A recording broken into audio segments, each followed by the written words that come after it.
আব্বু তুমি নাকি আমাকে ডেকেছো? হুম। কেন আব্বু কিছু বলবে? হুম, আমি আর তোমার আঙ্কেল মিলেই ঠিক করেছি সামনে শুক্রবার তোমার আর তোমার আঙ্কেলের মেয়ে সোহানার বিয়ে দিব। এত তাড়াতাড়ি কেন আব্বু? তোমার আঙ্কেল নাকি পরের সপ্তাহে বিদেশে চলে যাবেন, তাই বিয়েটা এত তাড়াতাড়ি দিতে বলল। আর তোমাকে এই কয়েকদিন অফিসে যেতে মানা করছে। আচ্ছা ঠিক আছে। তারপর ফারহান খাওয়া দাওয়া করে বন্ধুদের কাছে আসলো। এসে দেখে সবাই বসে আছে, তাই সবাইকে দাওয়াত দিয়ে বাসায় চলে আসলো। দেখতে দেখতে বিয়ের দিন চলে আসলো। কালকে ফারহানের বিয়ে, তাই ফারহান রাতে বন্ধুদের সাথে কথা বলে সোজা বাসায় এসে খাওয়া দাওয়া করে ঘুমিয়ে গেল।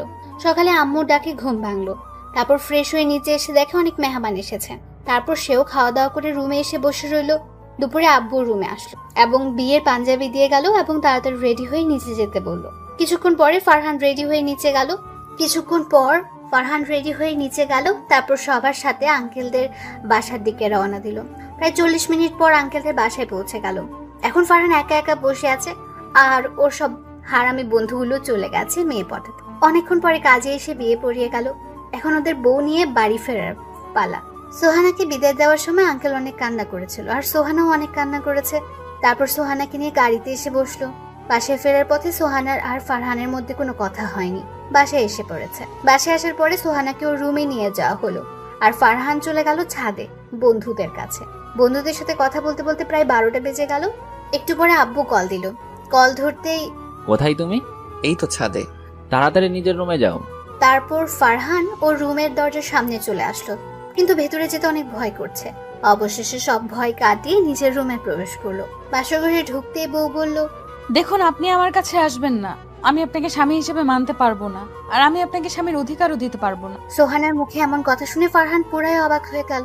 তারপর নিজেকে একটু স্বাভাবিক করে সোহানাকে বলল, আমাকে আপনি কিসের জন্য স্বামী হিসেবে মানতে পারবেন না সেই কারণটা কি জানতে পারি? আসলে আমি নীল নামের একটা ছেলেকে অনেক ভালোবাসি। তাহলে আমাকে বিয়ে করলেন কেন? বাবার ভয়ে আমি আপনাকে বিয়ে করেছি। আমাকে বিয়ে না করে ছেলেটার সাথে পালিয়ে যাইতেন। আসলে তার বাবার ব্যবসার জন্য নীল এখন দেশের বাইরে আছে, তাই পালিয়ে যেতে পারিনি। আর বাবার কাছে শুনেছি আপনি অনেক ভালো, তাই ভাবলাম আপনাকে বোঝালে আপনি নিশ্চয়ই বুঝতে পারবেন, তাই আমি আপনাকে বিয়ে করতে রাজি হয়েছি। আপনি কি আপনার আর নীলের সম্পর্কের কথা আঙ্কেলকে বলছেন? না। না বলে কেন আমাকে বিয়ে করলেন? জানেন, আপনার আর আমার আব্বু সেই ছোটবেলার বন্ধু। এখন যদি তারা এইসব কথা জানতে পারে তাহলে কতটা কষ্ট পাবে বুঝতে পারছেন? কথা বলছেন না কেন? সোহানাকে কিছু না বলে কান্না করে দিল। আমি এত কিছু বুঝি না, আমি শুধু নীলকে চাই। আর যদি আমি নীলকে না পাই তাহলে এই ছুরি দিয়ে নিজেকে শেষ করে ফেলবো। আপনাকে কিছুই করতে হবে না। আপনি আপনার নীলের কাছে যেতে পারবেন, কিন্তু একটা শর্ত আছে। বলেন কি শর্ত? আমি নীলের জন্য সব শর্ত মানতে রাজি আছি। শর্তটা হলো আমাদের মাঝে যে কোনো সম্পর্ক নেই সেটা কাউকে বুঝতে দিতে পারবেন না। যতদিন এই বাড়িতে থাকবেন ততদিন আমার মা বাবাকে আপনার মা বাবা মনে করে সেবা যত্ন করতে হবে। আপনি কি আমার শর্ত মানতে পারবেন? পারবো। আচ্ছা নীল, কতদিন পরে দেশে আসবে? 7 মাস। ও, এখন ঘুমান তাহলে। আচ্ছা। তারপর ফারহান বিছনা থেকে একটা বালিশ আর একটা চাদর নিয়ে সোফায় গিয়ে শুয়ে পড়লো আর সোহানা খাটে গিয়ে শুয়ে পড়লো। ফারহান সোফাতে শুয়ে শুয়ে ভাবতে লাগলো, জীবনে কোনো মেয়ের সাথে প্রেম করলাম না, শুধু বিয়ের পরে বউয়ের সাথে প্রেম করব বলে, নিজের সবটুকু দিয়ে বউকে ভালোবাসবো বলে। আর সেই বউ কিনা আমাকে স্বামী হিসেবে মানে না। হায় রে কপাল। এগুলো ভাবতেই চোখ দিয়ে 2 ফোঁটা কষ্টের অশ্রু চোখের একটা কোণা দিয়ে বাহির হয়ে গেল। ফারহান চোখের জলগুলো মুছে ঘুমানোর চেষ্টা করতে থাকলো, কিন্তু কিছুতেই চোখে ঘুম আসছে না। শুধু বুকের বাম পাশে চিনচিনে ব্যথা করছে আর চোখ দিয়ে নোনা পানি পড়ছে। চোখের পানি মুছতে মুছতে কখন যে ঘুমিয়ে গেছে মনে নেই। ফজরের আজানের সময় ফারহানের ঘুমটা ভেঙে গেল। ফ্রেশ হয়ে অজু করে চলে গেল নামাজ পড়তে। তারপর মসজিদে গিয়ে নামাজ পড়ে চলে আসলো বাসাতে। বাসায় আসার পরে চলে আসলো নিজের রুমে গিয়ে দেখে সোহানা ঘুম থেকে উঠে কার সাথে যেন হেসে হেসে কথা বলছে। ফারহান সেদিকে খেয়াল না করে চলে গেল ছাদে বসে আছে। এমন সময় সোহানা ওর কাছে আসলো আর পাশে দাঁড়ালো। ফারহান সোহানাকে দেখে বলল, কি সোহানা, কিছু বলবেন? কি বলবেন বলেন। আসলে ফারহান, আপনি কিছু মনে করবেন না আমার কথাতে। আরে বলেন তো, আমি কিছু মনে করব না। প্লিজ, আপনি যত তাড়াতাড়ি পারেন আমার আর আপনার ডিভোর্সের ব্যবস্থা করুন, প্লিজ। সোহানার মুখে কথাটা শোনার পরে অনেক কষ্ট পেল ফারহান। আসলে ফারহান নিজের জন্য কষ্ট পাচ্ছে না, ওর কষ্ট হচ্ছে ওর আব্বু আম্মুর কথা ভেবে। তারা যদি জানতে পারে যে তার ছেলের বউ বিয়ের একদিন পরেই ডিভোর্স চেয়েছে, তাহলে তারা কতটা কষ্ট পাবে। নিজেকে তারা অনেক বড় অপরাধী মনে করবে, কারণ তাদের কারণে ফারহান এই বিয়েটা করেছে। এগুলো ভাবতে চোখ দিয়ে কয়েক ফোঁটা জল মাটিতে গড়িয়ে পড়লো। ফারহান তাড়াতাড়ি চোখের জল মুছে বলল, এখন আমি আপনাকে ডিভোর্স দিতে পারবো না।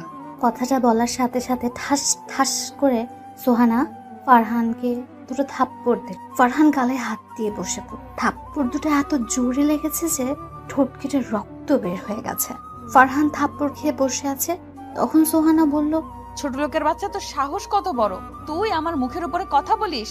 তোকে একটা ভালো মানুষ মনে করেছি, কিন্তু আমার জানা ছিল না যে কোনো ছোট লোক কখনো ভালো মানতে পারে না। আর তুই আজকের পরে আমার ধারে কাছেও আসবি না। আর যত তাড়াতাড়ি পারিস আমাকে কথাটা যেন মনে থাকে। এই কথাগুলো বলে সোহানা নিচে চলে গেল। আর ফারহান সেখানে বসে রইল আর কিছুক্ষণ আগে ঘটে যাওয়া ঘটনাগুলো ভাবতে থাকলো। সোহানার বলা কথাগুলো ভাবতে চোখে পানি চলে আসলো। অনেকক্ষণ ছাদের একটা কোণাতে বসে কান্না করলো। তারপর নিজের রুমে এসে চলে গেল ওয়াশরুমে। অনেকক্ষণ ওয়াশরুমের ভেতরে গিয়েও কান্না করলো। তারপর চোখ মুখে পানি দিয়ে বাইরে চলে আসলো। এসে সোফাতে বসে আছে, তখনই আম্মু আসলো খাবার খাওয়ার জন্য ডাকতে। ফারহান আম্মুকে বলল, আসছি, তুমি যাও। তারপর আম্মু চলে গেল। বারান্দাতে সোহানার কার সাথে যেন অনেকক্ষণ হেসে হেসে ফোনে কথা বলছে। ফারহান গিয়ে সোহানাকে ডাক দিয়ে বলল, সোহানা আম্মু আপনাকে আর আমাকে খাবার খাওয়ার জন্য নিচে ডেকেছে। তুই যা, আমি পরে খাবো। দুজনকে একসাথে যেতে বলছে। আমি এখন নীলের সাথে কথা বলতেছি, এখন যেতে পারবো না। তুই যা। পরে কথা বললেন, এখন চলেন। তোকে যেতে বলছি না? আমাকে এত ডাকতেছিস কেন? দেখছিস না আমি নীলের সাথে কথা বলতেছি? ঠাস ঠাস করে চল লাগালো। ফারহান গালে হাত দিয়ে চুপ করে দাঁড়িয়ে থাকলো। কি রে, এখনো এখানে দাঁড়িয়ে আছিস কেন? যা, আমি সাথে কথা বলে একটু পরে আসছি। তারপর ফারহান কিছু না বলে মাথাটা নিচু করে নিচে চলে আসলো। নিচে আসতে আম্মু বলল, কিরে ফারহান, বৌমা কোথায়? আসলে আম্মু, সোহানার নাকি শরীরটা ভালো লাগতেছে না, তাই শুয়ে আছে। আর আমাকে বলছে আমি খেয়ে যেন ওর জন্য খাবার নিয়ে যাই। ও, তারপর ফারহান খেতে থাকে। খাওয়া দাওয়া শেষ করে সোহানের জন্য খাবার নিয়ে রুমে আসলো। এসে দেখে এখন ওর নীলের সাথে ফোনে কথা বলছে। তারপর ফারহান সোহানের কাছে গিয়ে বলল, আম্মু আপনার জন্য খাবার পাঠিয়েছে, খাবারগুলো খেয়ে নিন। সোহানাই ফারহানের কথা শুনে পেছন ঘুরে তাকালো। তাকিয়ে দেখে ফারহান দাঁড়িয়ে আছে। তখন সে ফোনটা কেটে দিয়ে খাবার খাওয়ার জন্য চলে গেল। আর ফারহান চলে গেল ছাদে। ছাদে বসে থাকতে থাকতে প্রায় 12টা বেজে গেল। ফারহান এখনো ছাদে দাঁড়িয়ে আছে। হঠাৎ কারো পায়ের শব্দের আওয়াজ শুনে পেছনে তাকালো। তাকিয়ে দেখে সোহানা দাঁড়িয়ে আছে। ফারহান সোহানাকে বলল, কিছু বলবেন? শোন, আমার বাসা থেকে মানুষ এসেছে, আমাকে আর তোকে নিতে চায়। তোকে আম্মু নিচে ডাকছে। ও আচ্ছা, আপনি যান, আমি আসছি। তারপর সোহানা চলে গেল। একটু পরে ফারহানও নিচে চলে আসলো। নিচে আসতে আম্মু বলল, ফারহান তাড়াতাড়ি তৈরি হয়ে নাও। কেন আম্মু, কোথায় যাব? সোহানাদের বাড়ি থেকে লোক এসেছে তোমাকে আর সোহানাকে নিতে। আমি না গেলে হয় না? এটা বিয়ের নিয়ম। বিয়ের পরের দিন বউয়ের সাথে বউয়ের বাপের বাড়ি যেতে হয়। তাই তুমি আর কোনো কথা না বলে তাড়াতাড়ি তৈরি হয়ে নিচে আসো। ফারহান আর কিছু বলল না। জানে এখন আম্মুকে বললেও লাভ হবে না, সে যেতেই হবে। তাই আর কথা না বাড়িয়ে চলে আসলো নিজের রুমে। এসে গোসল করে একটা নীল কালার পাঞ্জাবি পরলো। তারপর রেডি হয়ে নিচে আসলো। নিচে এসে বসে আছে, কিন্তু সোহানার আসার কোনো নাম নেই। প্রায় 1 ঘন্টা পর দেখলো সোহানা আসছে। সোহানাকে দেখতে পুরো একটা নীল পরীর মতো লাগছে। নীল শাড়ি, নীল চুড়ি, ঠোঁটে হালকা লিপস, চোখে গাঢ় কাজল, চুলের খোপাতে একটা লাল গোলাপ। এক কথা বলতে গেলে পুরাই একটা পরী। ফারহান সোহানার দিকে একধানে তাকিয়ে আছে। হঠাৎ সোহানার বলা কথাগুলো মনে পড়তে চোখ নামিয়ে নিল আর মনটাও খারাপ হয়ে গেল। তারপর সোহানার বাড়ির লোকের সাথে সোহানাদের বাড়িতে আসলো। বাড়িতে আসার পরে সোহানায় ফারহানকে রেখে বাড়ির ভেতরে চলে গেল। আর তার বাড়ির সকলে ফারহানকে বরণ করে সব নিয়ম কানুন শেষ করে বাড়ির ভেতরে নিয়ে গেল। তারপর সোহানার কিছু কাজিন ফারহানকে একটা রুমে নিয়ে গেল এবং সেখানে রেখে সবাই চলে গেল। রুমটা দেখে বুঝতে পারলো এটা সোহানার রুম। ফারহান চুপ করে সোফায় বসে আছে। এমন সময় আঙ্কেল আসলো রুমে। আসসালামু আলাইকুম আঙ্কেল। ওয়ালাইকুম আসসালাম। কেমন আছেন আঙ্কেল? ভালো বাবা, তুমি কেমন আছো? ভালো। তোমার আব্বু আম্মু কেমন আছে বাবা? তারা ভালো আছে। যে জন্য এসেছি, তুমি আর সোহানা তাড়াতাড়ি নিচে খেতে এসো বাবা। আচ্ছা আঙ্কেল, আমি সোহানাকে নিয়ে আসছি, আপনি যান। তারপর আঙ্কেল নিচে চলে গেল। একটু পরে সোহানায় বারান্দা থেকে আসলো। ফারহান বলল, আঙ্কেল, খাবার খাওয়ার জন্য নিচে ডেকেছেন? চল। তারপর নিচে চলে আসলো খাবার খাওয়ার জন্য। অনেক রকমের খাবার দিয়ে টেবিলটা সাজিয়েছে আর অনেক দামি দামি খাবার রান্না করেছে, যা ফারহান জীবনের চোখেও দেখেন। সবাই অনেক জোরাজোরি করে অনেক খাবার খাওয়ালো। খাবার টেবিলে সোহানার সাথে কোনো কথা হলো না। তারপর ফারহানও খেয়ে রুমে চলে আসলো। একটু পরে সোহানায় আসলো। এসেই শুরু হয়ে গেল নীলের সাথে কথা বলা। অনেকক্ষণ কথা বলে সোহানা ফারহানের কাছে আসলো। সোহানা কাছে এসে বলল, ওই শোন, জি বলেন। কালকে বিকেলে তোদের বাসায় যাওয়ার সময় একটা জায়গায় যাব। কোথায় যাবেন? উকিলের কাছে। উকিলের কাছে যাবেন কেন? তোর আর আমার ডিভোর্সের জন্য। ফারহান আর কিছু বলল না, শুধু মাথাটা ঝুলিয়ে হ্যাঁ বলে দিল। তারপর সোহানা আবার চলে গেল নীলের সাথে কথা বলতে, আর ফারহান চলে আসলো ছাদে। ছাদে এসে দেখে আকাশে আজকে চাঁদ উঠেছে। ফারহান ছাদের একটা কোণাতে গিয়ে আকাশের দিকে তাকিয়ে রইল। আজকে আকাশে অনেক তারা উঠেছে, আর হাজার তারার মাঝে একটা চাঁদ পুরো আকাশটাকে আলো দিয়ে আলোকিত করে রেখেছে। ফারহান আকাশের দিকে তাকিয়ে সোহানার বলা কথাগুলো ভাবতে লাগলো। ভাবছে, আমি কি এতই খারাপ যে আমাকে স্বামী হিসেবে মানা যায় না? জীবনে কখনো কারোর সাথে প্রেম করলাম না, শুধু বিয়ের পরে নিজের বউকে সবটা দিয়ে ভালোবাসবো বলে। আর সেই বউ আজকে আমাকে স্বামী হিসেবে মানতে পারে না। আমার কথা না হয় বাদ দিলাম, যদি আমার আব্বু আম্মু জানতে পারে যে তাদের পছন্দ করা মেয়ে তার ছেলেকে স্বামী হিসেবে মানে না, তখন তো তারা অনেক কষ্ট পাবে। আমার থেকেও বেশি কষ্ট পাবে তারা। আমি ছেলে হয়ে কিভাবে বাবা মাকে কষ্ট দিব? না, যে করে হোক সোহানার মনে আমার প্রতি ভালোবাসা জন্মাতেই হবে। আমাকে তার মন জয় করতেই হবে। শত অপমানের পরেও তার সাথে থাকতে হবে। আকাশের দিকে তাকিয়ে আছে আর এগুলো মনে মনে ভাবছে। হঠাৎ পেছনে কারো পায়ের শব্দ পেল, তাই তাড়াতাড়ি চোখের পানি মুছে ফেললো। তারপর পেছনে তাকিয়ে দেখে সোহানা আসছে। এসে বলল, কিরে এত রাতে তুই এখানে কি করিস? এই তো রাতের আকাশটা দেখতেছিলাম। চল নিচে চল। ফারহান আর কিছু না বলে নিজের রুমে এসে পড়ল। তারপর বলল, আপনার রুমে তো কোনো চাদর নেই, আমি কিভাবে ঘুমাবো? আজকে চাদর ছাড়াই ঘুমা। এই শীতের মধ্যে কিভাবে চাদর ছাড়া ঘুমাবো? কিচ্ছু করার নেই, চাদর ছাড়াই আজকে তোকে ঘুমাতে হবে। ফারহান আর কিছু না বলে সোফাতে গিয়ে শুয়ে পড়লো। সোহানাও খাটে গিয়ে শুয়ে পড়লো। একটু পরে সোহানা ঘুমিয়ে গেল, আর ফারহান সোহানার ঘুমন্ত মুখটার দিকে তাকিয়ে রইলো। সোহানা এমনিতে অনেক সুন্দর, জানলা খোলা থাকার কারণে চাঁদের আলো সোজা এসে সোহানার মুখে পড়ছে, আর সোহানার সৌন্দর্যটা দ্বিগুণ করে দিচ্ছে। ঘুমন্ত অবস্থায় সোহানাকে পুরো একটা শিশুর মতো মনে হচ্ছে। এই প্রথম কারো উপর ক্রাশ খেলো ফারহান, আর এই প্রথম কারো প্রেমে পড়লো। সোহানার দিকে তাকিয়ে থাকতে থাকতে কখন যে ঘুমের রাজ্যে হারিয়ে গেছে তার মনেই নেই। ফজরের সময় আজানের মধুর সুরে ঘুম ভাঙলো তার। ঘুম থেকে উঠে দেখে সোহানা একটা পিচ্চি বাবুর মতো ঘুমিয়ে আছে। ফারহান কিছুক্ষণ সময় সোহানার দিকে তাকিয়ে থেকে উজু করে চলে আসলো মসজিদে নামাজ পড়তে। তারপর নামাজটা পড়ে একটু বাইরে হাঁটাহাঁটি করে চলে আসলো সোহানাদের বাড়িতে। তারপর চলে আসলো সোহানার রুমে এসে দেখে সোহানা এখনো ঘুমিয়ে আছে। ফারহান আর তাকে ডাক না দিয়ে চলে আসলো ছাদে। অনেকক্ষণ ছাদে থাকার পর চলে আসলো আবার রুমে আসতেই মনটা খারাপ হয়ে গেল। মন খারাপ হওয়ার কারণ হলো এসে দেখে সোহানা নীলের সাথে অনেকক্ষণ হেসে হেসে কথা বলছে। ফারহান আর কিছু বললো না, কারণ এখন কিছু বলতে গেলেই থাপ্পড় খেতে হবে, তাই চুপ করে সোফাতে বসে রইলো। একটু পরে আঙ্কেল ফারহান আর সোহানাকে নিচে ডাকলো নাস্তা করার জন্য। সোহানা নীলের সাথে কথা বলা শেষ করে ফারহানকে নিয়ে নিচে খাবার টেবিলে চলে আসলো। তারপর সবাই একসাথে নাস্তা করতে লাগলো। নাস্তা প্রায় শেষ, তখন আঙ্কেল বলল, বাবা, ফারহান আর মা সোয়ানা, তোমরা হয়তো জানো আমি সামনে শনিবার দেশের বাইরে যাব। ওরা দুজন একসাথে বলল, জি জানি। আমি চাই অফিসের দায়িত্ব তোমাদের দুজন থেকে একজনকে দিতে। তোমরা কে নিচে? আঙ্কেল, অফিসের দায়িত্বটা সোহানাকেই দিন, আমার অফিসের দায়িত্ব চাই না। আচ্ছা, তাহলে অফিসের বস হিসেবে সোয়ানাই থাকবে, আর তুমি সোয়ানাকে সাহায্য করো বাবা। আচ্ছা, আমি সোহানাকে সাহায্য করব, আপনি চিন্তা করবেন না আঙ্কেল। তারপর খাওয়া দাওয়া শেষ করে রুমে চলে আসলো। দেখতে দেখতে দুপুর গিয়ে বিকেল হয়ে গেল। এখন সোহানা আর ফারহান উকিলের কাছে। ফারহান খুব ভয় হচ্ছে যদি আজকে সোহানার ওর সাথে ডিভোর্স হয়ে যায় তাহলে বাবা মাকে কি জবাব দেবে, এগুলো ভেবে অনেক ভয় করছে। অনেকক্ষণ পরে উকিল সাহেব আসলেন। আসার পরে সোহানা বলল, উকিল সাহেব, আমি তো আপনাকে ফোনে সব বললামই, এখন তাড়াতাড়ি ডিভোর্স পেপার রেডি করেন। আমি এই ছোট লোকের বাচ্চাকে এখনই ডিভোর্স দিয়ে দিতে। সরি মামুনি, আজকের মধ্যে কোনোভাবেই ডিভোর্স দেওয়া সম্ভব না। তোমাদের দুজনকে একসাথে 6 মাস থাকতে হবে, আর 6 মাস পর যদি তোমরা চাও তাহলেই তোমাদের দুইজনের ডিভোর্স হবে। এখন হবে না কেন উকিল সাহেব? এটা সরকারি নিয়ম মামুনি। তারপর ফারহান আর সোহানাই বাসার উদ্দেশ্যে রওনা দিল। বাসায় আস্তে আস্তে প্রায় রাত হয়ে গেল। বাসায় এসে কলিং বেল দিতেই আম্মু এসে দরজা খুলে দিল। তারপর ফারহান আর সোহানা রুমে চলে আসলো। রুমে আসতেই সোহানা বলল, আমি তোর মতো ছোট লোকের সাথে এই 6 মাস থাকতে পারবো না। এখন যে কিছু করার নেই, আপনাকে এই 6 মাস আমার সাথে থাকতেই হবে। কথা দিচ্ছি, আপনার অনুমতি ছাড়া আমি আপনার কাছ থেকে স্বামীর অধিকার চাইব না।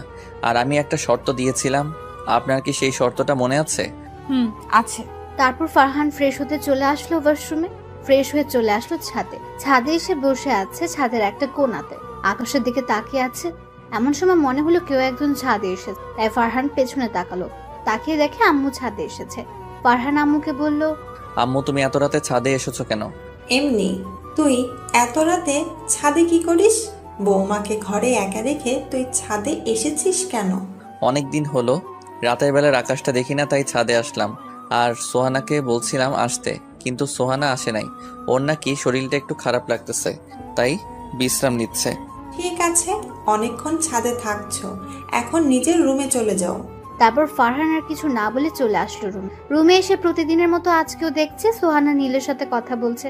ফারহান কিছু না বলে সোফায় গিয়ে শুয়ে পড়লো। প্রায় 1 ঘন্টা 30 মিনিট পর সোহানা বারান্দা থেকে রুমে এসে খাটে শুয়ে পড়লো এবং কিছুক্ষণ পরে ঘুমিয়ে গেল। ফারহানও সোহানার দিকে তাকিয়ে থাকতে থাকতে ঘুমের রাজ্যে হারিয়ে গেল। ফজরের সময় আজানের ধ্বনি এসে কানে পৌঁছাতেই ঘুমটা ভেঙে গেল। ফারহান তাড়াতাড়ি উঠে ফ্রেশ হয়ে নামাজ পড়তে চলে গেল। নামাজ পড়ে একটু হাঁটাহাঁটি করে চলে আসলো বাসায় এসে দেখে আম্মু নামাজ পড়ে রান্নার ঘরে যাচ্ছে। ফারহানকে দেখে আম্মু বলল, কিরে, তুই এত সকালে কোথায় থেকে আসলি? নামাজ পড়তে গিয়েছিলাম আম্মু। ও ভালো, আমার বৌমাটার দেখা যায় আমার ছেলেটাকে ভালো পথেই নিয়ে এসেছে। ফারহান একটা মুচকি হাসি দিয়ে চলে আসলো রুমে এসে দেখে মহারানী এখনো ঘুমাচ্ছে। ফারহান সোহানাকে ডাক দিতে থাকলো। সোহানা, এই সোহানা, শুনছেন? সোহানা কোনো সারা শব্দ করছে না দেখে সোহানাকে একটু ধাক্কা দিয়ে ডাকলো। সোহানা, এই সোহানা, ওঠেন, আজকে তো অফিস আছে, তাড়াতাড়ি ওঠেন। সোহানা জেগে গেল। ফারহান তার শরীর স্পর্শ করেছে বলে ঠাস ঠাস করে সোহানা ওকে 4টা থাপ্পড় দিল আর বলল, ছোট লোকের বাচ্চা, তুই আমাকে টাচ করলি কেন? এই, তুই আমাকে কথা দিয়েছিস। আসলে তোর মতো ছোট লোককে আমি কেন যে বিয়ে করতে গেলাম? তোরা বড়লোক মানুষ দেখলে সুযোগ নেওয়ার চেষ্টা করিস। আরো অনেক কিছু বলল। তারপর ফ্রেশ হতে চলে গেল। আর ফারহান সেখানে গালে হাত দিয়ে দাঁড়িয়ে রইল। তার ঠোঁট কেটে গিয়ে রক্ত পড়ছে আর চোখ দিয়ে 2 ফোঁটা নোনা জল গড়িয়ে নিচে পড়ে গেল। ফারহান তৈরি হয়ে না খেয়ে অফিসে চলে আসলো। না খাওয়ার কারণ হলো, যদি খাবার খেতে টেবিলে যেত তখন আম্মু আর আব্বু ঠোঁটে যে কেটে গেছে তা দেখে ফেলতো, আর আম্মু বুঝে যেত সোহানায় থাপ্পড় দিয়েছে। তাই না খেয়ে অফিসে চলে আসলো। অফিসে এসে নিজের জায়গাতে বসে কাজ করল। এমন সময় আঙ্কেল আর সোহানা অফিসে প্রবেশ করলো। একটু পরে সবাইকে একটা রুমে ডাকা হলো। ওরা সবাই সেই রুমে গেল। তারপর আঙ্কেল বলল, আজকের পর থেকে আমি আর অফিসে আসবো না। আমার জায়গাতে আমার মেয়ে বসবে এবং এই অফিসে দেখাশোনা করবে। আশা করি আপনারা সকলেই আমার মেয়েকে সকল কাজে সাহায্য করবেন। তারপর আঙ্কেল চলে গেলেন বাসায় আর সবাই সবার জায়গাতে চলে গেল। ফারহানও ওর জায়গাতে এসে কাজ করতে থাকলো। এমন সময় পিয়ন এসে বলল, স্যার, আপনাকে একটু ম্যাডাম ডেকেছে। তারপর ফারহান বসের রুমের সামনে গিয়ে বলল, ম্যাম, আসবো? আসেন। ম্যাম, আমাকে আপনি ডেকেছেন? এখানে এই ফাইলগুলো আছে, আজকের মধ্যে কমপ্লিট করে জমা দিবেন। অনেকগুলো ফাইল ওর দিকে এগিয়ে দিয়ে। ম্যাডাম, আজকের মধ্যে এতগুলো ফাইল কমপ্লিট করা তো সম্ভব না। সম্ভব না কেন? আজকের মধ্যে বলেছি তো, আজকের মধ্যে এই ফাইলগুলো কমপ্লিট করে দিবেন। যতক্ষণ ফাইল কমপ্লিট না হয় ততক্ষণ আপনার ছুটি নেই। ফারহান আর কিছু বলল না, ফাইলগুলো নিয়ে চলে আসলো নিজের জায়গায়। তারপর কাজ করতে থাকলো। কাজ করতে করতে দুপুর হয়ে গেল। সবাই দুপুরের খাবার খাওয়ার জন্য গেল, কিন্তু ফারহান গেল না, কাজ করতে থাকলো। কাজ শেষ করতে করতে রাত 9টা বেজে গেল। সবাই চলে গেছে, শুধু ফারহান, পিয়ন আর সোহানাকে ছাড়া। ফারহান ফাইলগুলো জমা দিয়ে যখন আসতে যাবে তখন পিয়ন বলল, স্যার, আপনাকে একটু ম্যাডাম ডেকেছে। ফারহান তাড়াতাড়ি ম্যাডামের রুমে গেল, গিয়ে বলল, ম্যাডাম, আসবো? আসেন। জি ম্যাডাম, বলুন, কেন ডেকেছেন? ফাইলগুলো কমপ্লিট হয়েছে? হুম। ভালো, এখন এই ফাইলগুলো দেখছেন, এগুলো নিয়ে যান, কালকের মধ্যে কমপ্লিট করে দিবেন। ফারহান কিছু বলল না, ফাইলগুলো নিয়ে অফিস থেকে চলে আসলো। এসে রিক্সার জন্য দাঁড়িয়ে রইল। কিছুক্ষণ পরে দেখলো সোহানার গাড়ি নিয়ে বের হচ্ছে। ফারহান ভাবছিল ওকেও সাথে করে নিয়ে যাবে, কিন্তু সোহানা ফারহানকে তার সাথে বাসায় নিয়ে গেল না। অনেকক্ষণ দাঁড়িয়ে থাকার পর একটা রিক্সা আসলো, সেটা নিয়ে ফারহান বাসায় চলে আসলো। বাসায় এসে ফ্রেশ হয়ে খাওয়া দাওয়া করে চলে গেল ছাদে। অনেকক্ষণ আকাশের দিকে তাকিয়ে থেকে চলে আসলো রুমে এসে দেখলো সোহানা নীলের সাথে অনেক হাসাহাসি করে বারান্দায় বসে ফোনে কথা বল। ফারহান আর সেদিকে খেয়াল না করে ফাইলগুলো নিয়ে বসলো। একটু পরে সোহানা এসে শুয়ে পড়লো আর ফারহান ফাইলগুলো কমপ্লিট করতে থাকলো। ফাইল দেখতে দেখতে প্রায় রাত 2টা বেজে গেছে। একটু পরে সবগুলো ফাইল কমপ্লিট করা হলো। ফারহান আর ঘুমালো না, চলে গেল ছাদে 1 কাপ কফি নিয়ে। ছাদের একটা কোণায় বসে কফি খাচ্ছে আর আকাশের 4টার দিকে তাকিয়ে আছে আর ভাবছে, আজকে যদি সোহানাই আমাকে স্বামী হিসেবে মানতো, তাহলে এখন সোহানার কোলে মাথা দিয়ে আকাশের 4টা দেখা হতো। আমার সাথে কেন এমন হলো? কি দোষ করছিলাম আমি? কারো ক্ষতিও তো কখনো করি নাই, তাহলে কেন আমার সাথে এমন হলো? আমি কি এতই খারাপ যে আমাকে স্বামী হিসেবে মানাই যায় না? সোহানাই আমার সাথে এমন কেন করে? আমি তো তার কাছ থেকে স্বামীর অধিকারও চাই নাই, তাহলে কেন এমন করে?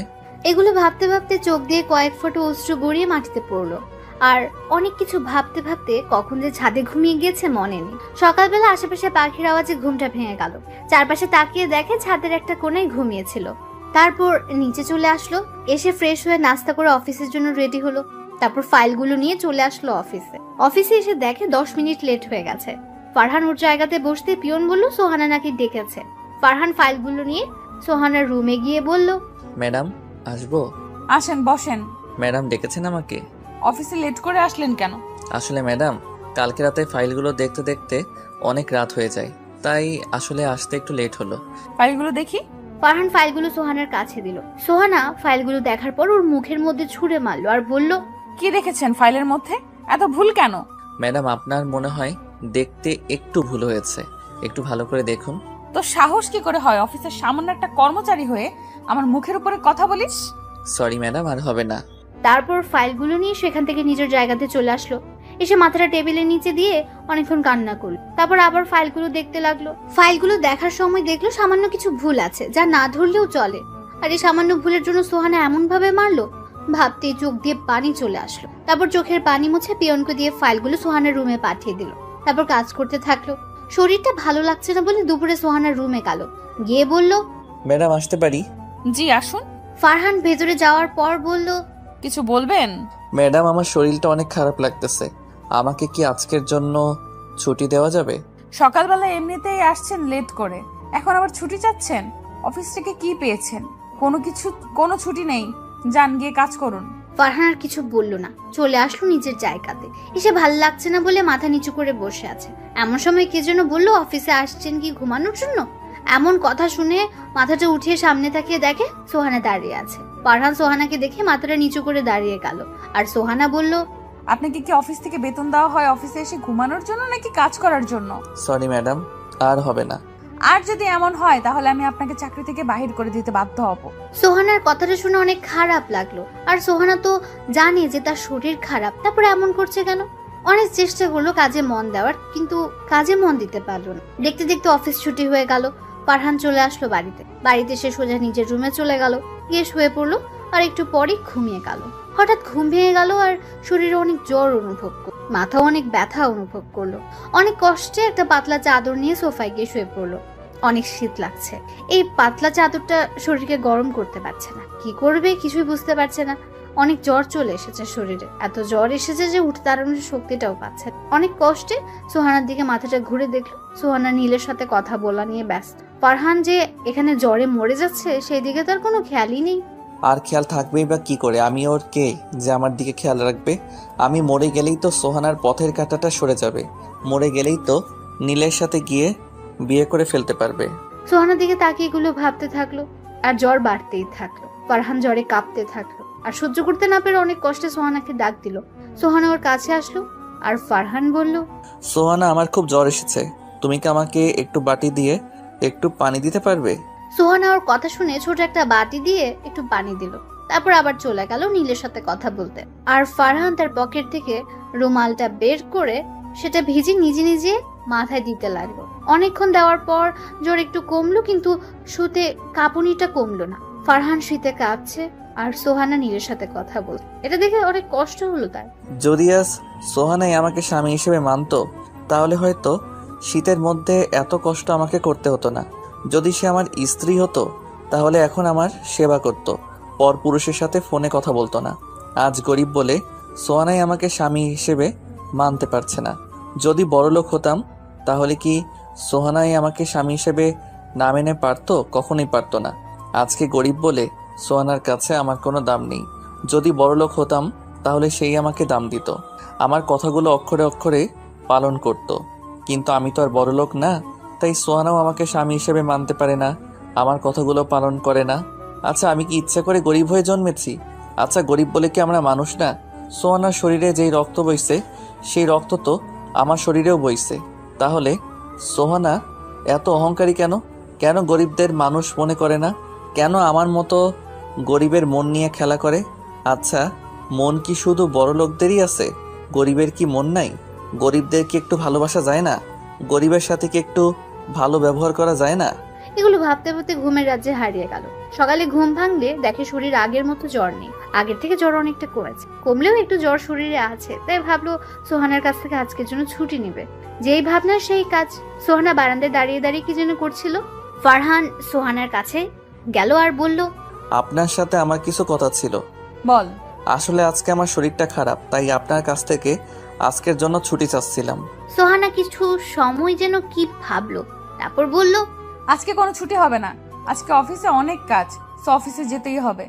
আমি কালকে সব কাজ করে দিবনে, আজকের জন্য আমাকে ছুটি দিন প্লিজ। আমি যা বলি তাই থাকে, কথা কখনো নড়চড় হয় না, বুঝছেন? ফারহান মাথাটা নিচু করে রুমের ভেতরে চলে আসলো। এসে ফ্রেশ হয় অফিসে যাওয়ার জন্য রেডি হয়ে চলে গেল নাস্তা করতে। নাস্তা করে চলে আসলো অফিসে এসে যেই নিজের ক্যাবিনে বসবে তখন মনি হলো তার একজন কলিগের নাম। মনি আসলো তার কাছে, এসে বলল, ফারহান, তোমাকে আজকে এমন দেখাচ্ছে কেন? কই কেমন দেখাচ্ছে? কেন জানি অসুস্থ অসুস্থ লাগছে। আরে তেমন কিছু না। তারপর মনির সাথে ইচ্ছে না থাকা সত্ত্বেও অনেকক্ষণ হেসে কথা বলল। তারপর মনি তার ক্যাবিনে চলে গেল আর ফারহান ওর ক্যাবিনে বসে কাজ করতে থাকলো। কাজ করছে কিন্তু অসুস্থ থাকার কারণে কাজে মন দিতে পারছে। একটু পরে সোহানার রুম থেকে ডাক আসলো। ফারহান তার রুমের সামনে গিয়ে বলল, ম্যাডাম আসবো? আসেন। ম্যাডাম আমাকে ডেকেছেন? এই ফাইলটা দুপুরের আগে কমপ্লিট করে দেন, ভালোভাবে করবেন যেন কোনো ভুল না হয়। যদি কোনো ভুল হয় তাহলে আপনার খবর আছে। ম্যাডাম আর কিছু বলবেন? না, আর কিছু বলবো না, আপনি এখন আসতে পারেন। ফারহান চলে আসলো ওর ক্যাবিনে, এসে মনোযোগ দিয়ে কাজটা করতে থাকলো। দুপুর ফাইলটা নিয়ে ম্যাডামের কাছে গেল, গিয়ে বলল, ম্যাডাম আসতে পারি? জি আসুন। তারপর ফারহান সোহানার দিকে ফাইলটা দিয়ে বলল, ম্যাডাম ফাইলটা সম্পূর্ণ কমপ্লিট। দেখি কেমন কমপ্লিট করেছেন। কিছুক্ষণ দেখার পরে বলল, ফাইলটাতে নাকি ভুল আছে। ফারহান তো সোহানার কথা অবাক হয়ে সোহানার দিকে তাকিয়ে রইলো। একটু পরে নিজেকে একটু স্বাভাবিক করে বলল, ম্যাডাম আপনি জানেন আমার শরীর ভালো না, আর ফাইলটা দেখার সময় মনে হয় একটু ভুল হয়ে গেছে। আমি তো অসুস্থ, আবার ঠিক করতে গিয়ে যদি ভুল করে ফেলি, তাই বলি কি আপনি ফাইলটা ঠিক করে ফেলুন। তো সাহস কত বড়, তুই আমাকে ফাইল ঠিক করতে বলিস? আমি যদি ফাইল ঠিক করি তাহলে তোর মতো ছোট লোককে কেন রেখেছি আমার অফিসে? কেন তোকে মাস শেষে বেতন দিচ্ছি? যা গিয়ে ফাইল ঠিক কর। সোহানার কথা শুনে অনেক রাগ উঠে গেল। মনটা চাইছিল সোহানাকে ঠাটিয়ে দুটো চড় মেরে বলতে, তোর অফিসে আর কাজই করবো না, কিন্তু কিছু বলতে পারলো না। যদি কিছু বলে তাহলে চাকরি থেকে বের করে দেবে, আর চাকরি না করলে যে সংসারও চলবে না, চাকরি না করলে যে বাবা মায়ের মুখে 2 মুঠো ভাত তুলে দিতে পারবে না। তাই নিজের রাগটাকে মাটি করে মাথাটা নিচু করে ফাইলটা নিয়ে চলে আসলো নিজের ক্যাবিনে এসে ভালো করে ফাইলটা দেখতে লাগলো। অনেকক্ষণ দেখার পরে ছোট একটা ভুল পেল, যেটা ধরলেও চলে আবার না ধরলেও চলে। এই সামান্য ভুল থাকতেই পারে, তাই বলে এমন করবে? তারপর ভুলটা ঠিক করে আবার সোহানার রুমে গেল, গিয়ে বলল, ম্যাডাম আসবো? জি আসেন। এই যে ম্যাডাম ফাইলটা এখানে রাখুন আর এই ফাইলগুলো নিয়ে যান, কালকের মধ্যে সব কমপ্লিট করে দিবেন, আর কোনো ভুল যেন না হয়। ম্যাডাম একদিনের মধ্যে এতগুলো ফাইল আমার পক্ষে কমপ্লিট করা সম্ভব না। এই কয়েকটা ফাইল একদিনে কমপ্লিট করতে পারবেন না? তাহলে কিসের জন্য অফিসে আসেন? আবার আব্বু বলতো আপনি নাকি অফিসের সবচেয়ে কাজে ভালো কর্মচারী। ফারহান কিছু না বলে ফাইলগুলো নিয়ে সোহানার ক্যাবিন থেকে নিজের ক্যাবিনে চলে আসলো আর ফাইলগুলো কমপ্লিট করতে লাগলো। ফাইল দেখতে দেখতে প্রায় রাত 9টা বেজে গেল আর মাত্র 3টা ফাইল আছে। সে 3টা ফাইল নিয়ে অফিস থেকে বাড়ির উদ্দেশ্যে বের হলো। অনেকক্ষণ যাবত দাঁড়িয়ে আছে কিন্তু কোনো কিছুই পাচ্ছে না, তাই হাঁটা শুরু করে দিল। একটু হাঁটার পরে শরীরটা অনেক খারাপ লাগছিল, তাই একটা দোকানে গিয়ে বসলো। দোকানে বসার কিছুক্ষণ পরে একটা গাড়ি এসে দোকানের সামনে দাঁড়ালো। গাড়ি থেকে একটা মেয়ে বের হয়ে আসলো। মেয়েটাকে অনেক চেনা চেনা লাগছিল, কোথায় যেন দেখেছে মনে হচ্ছে। ফারহান মেয়েটার দিকে তাকিয়ে সব ভাবছে আর মেয়েটা তার সামনে এসে ডাকছে, তুই ফারহান না? কিন্তু আপনি কে? আরে আমি মেঘলা, আমাকে তুই চিনতে পারতেছিস না? ও তুই? সরি রে, তোকে চিনতে পারি নাই। It's okay. তা কেমন আছিস? ভালো না রে, তুই? আমি ভালো আছি। আচ্ছা তুই ভালো নাই কেন? পরে এক সময় বলবো নে। তা এখানে কি করিস আর দেশে আসছিস কবে? কালকেই দেশে আসছি, আর তোকে দেখতে খুব ইচ্ছা করতেছিল, তাই তোদের বাড়ি চাইতেছিলাম। ও আমাকে তোর মনে আছে দেখছি। তোকে ভুলে যাব? এটা তুই ভাবলি কি করে? হারে মজা করলাম। তা তোর হাতে এগুলো কিসের ফাইল? আর বলিস না, এমন একটা অফিসে চাকরি করি যেখানে আমাকে চাকরের মতো খাটায়। দেখ এখনো 3টা ফাইল দিয়ে দিছে কমপ্লিট করতে, আবার যদি ফাইলের মধ্যে একটু ভুল হয় তাহলে অনেক অপমান সহ্য করতে হয়। তাহলে চাকরিটা ছেড়ে দিচ্ছিস না কেন? চাকরি ছেড়ে দিলে আমি আমার বাবা মায়ের মুখে দুমুঠো ভাত তুলে দিতে পারবো না রে, তাই এখনো চাকরিটা করতেছি। কিন্তু এখন অনেক খারাপ লাগে রে। তুই কালকেই এই চাকরি ছেড়ে দিবি? চাকরি ছেড়ে দিলে আমার বাবা ও মাই যে না খেয়ে মরে যাবে রে। কে বলছে না খেয়ে মরে যাবে?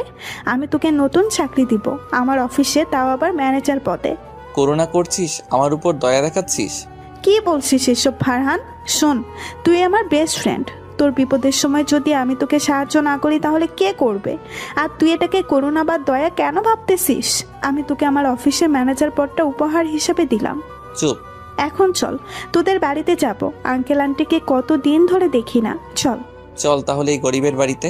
তারপর রাত প্রায় 9:30টায় মেঘলাকে নিয়ে বাড়িতে ফারহান চলে গেল ওর রুমে এসে দেখলো সোহানা ফোনে কথা বলা নিয়ে ব্যস্ত।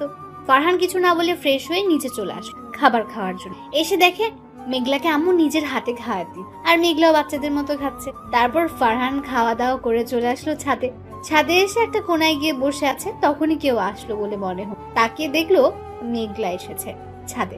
মেঘলা ছাদে এসে পাশে বসলো, মনে হচ্ছে মনটা খারাপ, তাই মেঘলাকে জিজ্ঞেস করলো, কিরে তোর মন খারাপ কেন?